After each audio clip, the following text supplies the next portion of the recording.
Hey, Quadric, how you doing? Feel pretty good. Yeah, so I guess just talking about this early part of the season. 4 games in, non-conference play. It was a big year for you, put on a lot of weight during the off-season. Has it been a good start? How would you kind of evaluate yourself?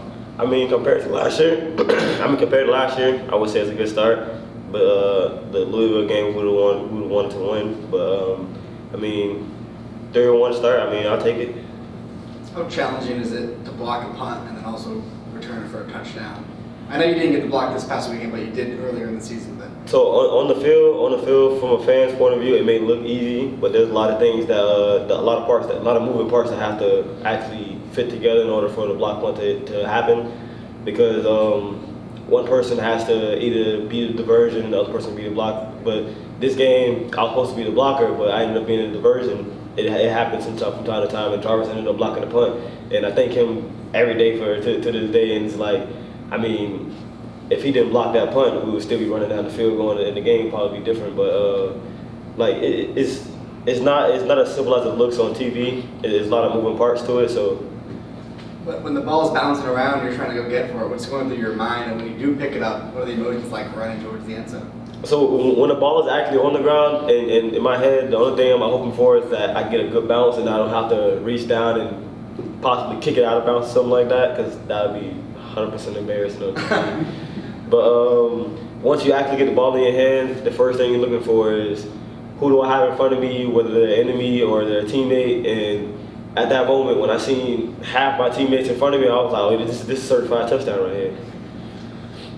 Achieving that certified touchdown, as you say there too, how big of a momentum shift in the game, and what was it like when you got back to the sideline after that? I would say that was a huge momentum shift, all because we were like, Georgia Tech was going to have the ball coming out of half. So we were going to be down 7-6, but putting us up would basically flip the momentum of the game. Now Georgia Tech has pressure on them. They have to score to either get ahead of us or at least put some points on the board so the game is flipped. Coach said after the game on Saturday that you have a knack on special teams to find the ball. So how does one develop that knack, and in what regards is it a point of personal pride for you? I'll say that knack for finding the ball came from last year's defense. I led the team in fumble recoveries. It was all because I just wanted to be around the ball. Mostly because being around the ball, it brings about, I would say, exposure to different teams. Like, okay, this guy's gonna find the ball, whether it's in the air, whether it's on the ground, and some teams tend to game plan around that and stuff like that. But I would say just having a knack for the ball, it comes within playing with years of football experience. Because I started on offense, so I always had the ball in my hand, and now on defense, it's rare for me to touch the ball in general. So when I get the chance to get the ball, it's pretty much a miracle for me. So on that note, as someone who doesn't play offense and you score, what's that feeling like now that you've done it twice? That's got to be a thrill, right? To be honest, coming out of high school, I thought high school was probably my freshman year. That's probably the last time I even touched the end zone as a player in general. But going into my junior year, having 2 touchdowns already it's a huge accomplishment for me, because I never really seen myself getting in the end zone really. Like getting an interception, I was happy about it, but getting a touchdown, that's beyond my imagination at this point. And knowing how difficult that is, do you feel for Trayvon Morris-Brash? He was maybe an inch away from having a touchdown before he got knocked out. I really do, because knowing Drop, he's a hard worker, so moments like that, they're big for him, but at the same time, you have to finish the play. How, if at all, does the season change now that you're heading into conference play? Come again? How does the season change at all, if at all? Does it change going into conference play? It doesn't change. Think about it. A lot of people make conference play as a big game. We treat it as another game and another day. So we're going to this game, another game plan. Now we got to go. We treat every team the same. Never look down on anybody. Never look high at anybody. Everybody's the same to us, and we're going to play like you're an opponent, like you're a high tier opponent. So with that in mind, with SMU coming to town, within the conference they're a higher tier on offense too. Tanner Mordecai coming back at quarterback, he used to play offense, so as an aficionado of offense as well as a defensive player. How do you feel about SMU coming in? Could they be the toughest offense you face this year? I feel like they probably will, due to the high velocity in offense. Like I watched some film on them. They're already set before the chains even get down the field. So as a defense, we're probably going to have to get ready for a high tempo offense and just play our keys, get on the field and do what we do best. lot of the guys that have been up here have talked about the red zone defense, about the attitude that's required. What, from a standpoint of maybe a scheme or play calling, is working when you guys have your backs against the wall in the red zone? When I'm back against the wall, we usually tend to go into, I would say, a bend don't break standpoint. At that point, we've given us some big plays and get into the red zone. Now it's time to bowl you back and just man up at this point. The mistakes that we made the previous plays, they don't matter anymore. Now it's the moment that matters the most. Don't let them get to the end zone. 3 points, we'll settle for that because we know our offense will go downfield and score. But giving up a touchdown, that leads into a whole different story. Defense obviously playing really well this year, keeping opponents out of the end zone.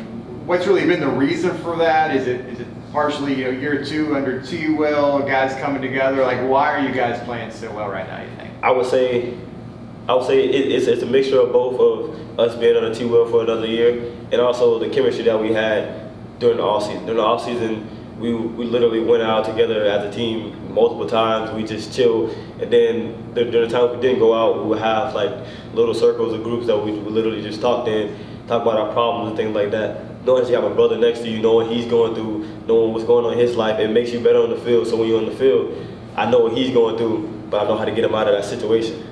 It's vice versa with every teammate.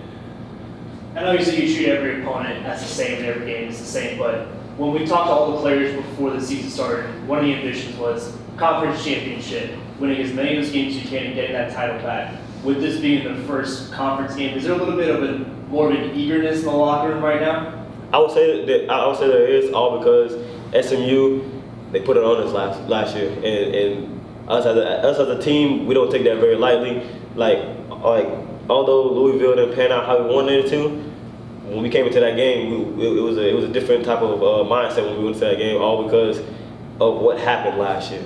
Last year, we're feeding off the energy that we had last year. We're building onto it because we don't want to be the team from last year. We want to improve from last year. That's basically what we're doing as a team, as a defense, as an offense. You just mentioned that SMU last season really put one on you. How much does that irritate you? And additionally, what do you see about those guys? Like, what stands out about their offense that you got to try to limit?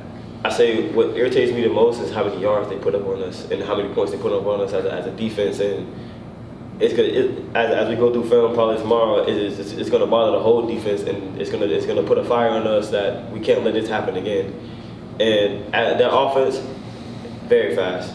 Look, my freshman year, I seen Coach Hyper come in, and he had a fast offense, but nothing compared to SMU. When you play a team in multiple years, kind of back-to-back, how much of it is watching last year's game, and how much of it is watching what they're currently doing this year? I mean, you get to see the similarities and how the offense is operated, and you find out what you don't have to change and what you have to change based on how they run the offense compared to last year. So a lot of our plays and things like that will be altered, but we'll find a way to beat them. I don't know if you're one of these guys. This is something I noticed over the weekend. Some guys are wearing contacts, these like performance contacts, and it kind of gives your eye a red hue. Are you one of those guys, or are any of your teammates doing that? So we have 2 pair of contacts. We have red ones and we have green ones. The red ones are more for like color enhancement and things like that, but the green ones are more like shades. And I don't need the color enhancement. I just need to block out the sun when I'm in the zone. So the contacts really help us when it comes to, I would say, our performance on the field. So you wear the green ones. Yeah. So how does it? Can you kind of give a real world example of how it helps you on the field, where maybe when you didn't have them, things maybe were more difficult to see, or? So the green ones, they work at shade. So say the ball's in the air and the receiver can't really see it because the sun is in his eyes or the light's in his eyes. The green contacts work as shade, so they block out the glare of the sun, and it gives you a clear image of the ball, so you can basically make the catch. Is that just new for you this season, or? Yes. So do a lot of the teammates, a lot of the guys use them, or? Majority of us use them. Okay.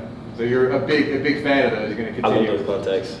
I use them. If I had a choice to use them every day, I would. Good stuff. Appreciate it. Thanks a lot, Josh.